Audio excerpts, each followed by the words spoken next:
പിണറായി സർക്കാരിനെതിരെ ഗുരുതരമായ ഒരു അഴിമതി ആരോപണം കൂടി വന്നിരിക്കുന്നു. PSC അംഗത്വം വാഗ്ദാനം ചെയ്ത് 60 ലക്ഷം രൂപയ്ക്ക് കരാറുണ്ടാക്കിയെന്നും അതിൽ 22 ലക്ഷം രൂപ CPM-ന്റെ കോഴിക്കോട്ടുള്ള പ്രമുഖ നേതാവ് കൈപ്പറ്റിയെന്നും ഒരു കോഴിക്കോട്ട് സ്വദേശി തന്നെയാണ് വെളിപ്പെടുത്തിയിരിക്കുന്നത്. മുഖ്യമന്ത്രിയുടെ മരുമകനും പൊതുമരാമത്ത് മന്ത്രിയുമായ മുഹമ്മദ് റിയാസുമായുള്ള അടുത്ത ബന്ധം ഉപയോഗിച്ച് PSC പദവി നൽകാമെന്ന് പറഞ്ഞ് പരാതിക്കാരനായ ഡോക്ടറിൽ നിന്ന് പണം കൈപ്പറ്റുകയായിരുന്നു അത്രേ.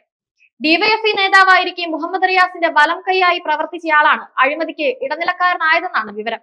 PSC അംഗത്വത്തിന് 60 ലക്ഷം രൂപയാണ് കോഴ ഉറപ്പിച്ചതെങ്കിലും ഇത് ലഭിക്കാതെ വന്നപ്പോൾ ആയുഷ് വകുപ്പിൽ ഉയർന്ന സ്ഥാനം നൽകാമെന്ന് വാഗ്ദാനം ചെയ്തു. ഇതും നടക്കാതെ വന്നപ്പോൾ പണം കൊടുത്തിയാൽ പാർട്ടിക്ക് പരാതി നൽകുകയാണ് ഉണ്ടായത്. അഴിമതി തുക ഫോണിൽ പറഞ്ഞുറപ്പിക്കുന്നതിന്റെ ശബ്ദ സന്ദേശവും പുറത്തു വന്നിട്ടുള്ളതിനാൽ ആരോപണ വിധേയർക്ക് അത്ര വേഗമൊന്നും രക്ഷപ്പെടാനാവില്ല. പരാതി ലഭിച്ചതിനെ തുടർന്ന് CPM അന്വേഷണം നടത്തിയെന്നാണ് പറയപ്പെടുന്നത്. എന്നാൽ പാർട്ടി ഇക്കാര്യം രഹസ്യമാക്കി വെച്ചു. അതുകൊണ്ടായിരിക്കണം പരാതിക്കാരന് തന്നെ വെളിപ്പെടുത്തൽ നടത്തേണ്ടി വന്നത്. സംഭവം പുറത്തായതോടെ CPM നേതൃത്വവും പിണറായി സർക്കാരും വെട്ടിലായിരിക്കുകയാണ്. ആരോപണം ഉയർന്നിരിക്കുന്നത് പാർട്ടി നേതാവിനും പൊതുമരാമത്ത് മന്ത്രിക്കുമെതിരെ ആയതിനാൽ CPM-ഉം സർക്കാരും മറുപടി പറയേണ്ടി വരും. മന്ത്രി മുഹമ്മദ് റിയാസിനെതിരെ ആദ്യമായല്ല അഴിമതി ആരോപണം ഉയരുന്നത്.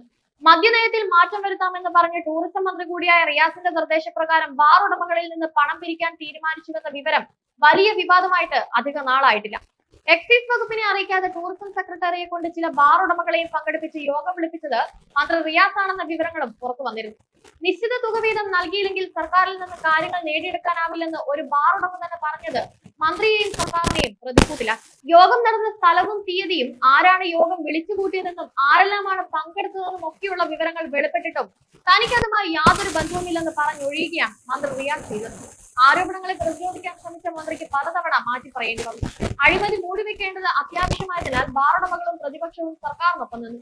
പൊതുമരാമത്ത് വകുപ്പിലെ പല നിർമ്മാണ പ്രവർത്തനങ്ങളുടെ പേരിലും മന്ത്രി റിയാസിന് നേർക്ക് അഴിമതി ആരോപണങ്ങൾ വന്നിട്ടുണ്ട്. CPM-ഉമായി സഹകരിക്കുന്ന ഒരു സൊസൈറ്റിക്ക് സർക്കാർ കോടികളുടെ കരാർ നൽകുകയും അതിന്റെ വിഹിതം പാർട്ടിയും നേതാക്കളും മന്ത്രിമാരും ഒക്കെ കൈപ്പറ്റുകയുമാണെന്നുമുള്ള ആരോപണം ഇപ്പോഴും ശക്തമായി നിലനിൽക്കുകയാണ്. ശരിയായ അനുപാതത്തിൽ നിർമ്മാണ സാമഗ്രികൾ ഉപയോഗിക്കാതെ നിർമ്മിച്ച റോഡുകളും പാലങ്ങളും മറ്റും തകർന്നതിൽ അഴിമതി ഉണ്ടെന്ന ആരോപണം ഉയർന്നിട്ടും മുഹമ്മദ് റിയാസ് സംരക്ഷിക്കപ്പെട്ടു. കാര്യമായ അഴിമതികൾ ഒന്നുമില്ലാതെ പൊതുമരാമത്ത് ഭരിച്ച G. സുധാകരന്റെ വിരുദ്ധ ധ്രുവത്തിലാണ് മുഹമ്മദ് റിയാസ് എന്ന വിമർശനം പാർട്ടിയിൽ തന്നെയുണ്ട്. അഴിമതിയാണ് പിണറായി ഭരണത്തിന്റെ മുഖമുദ്രയെന്ന് ആവർത്തിച്ച് തെളിയിക്കപ്പെട്ടിട്ടുമുണ്ട്. മുഖ്യമന്ത്രിയുടെ അഴിമതികൾക്ക് ഭൂഖണ്ഡാന്തര വ്യാപ്തിയുണ്ടെന്ന് പറഞ്ഞാൽ അതിൽ അതിശയോക്തിയില്ല. മുഖ്യമന്ത്രിക്കും കുടുംബത്തിനുമെതിരെ ഉയർന്നിട്ടുള്ള അഴിമതി ആരോപണങ്ങൾ ഇത് ശരിവെക്കുകയും ചെയ്യുന്നു.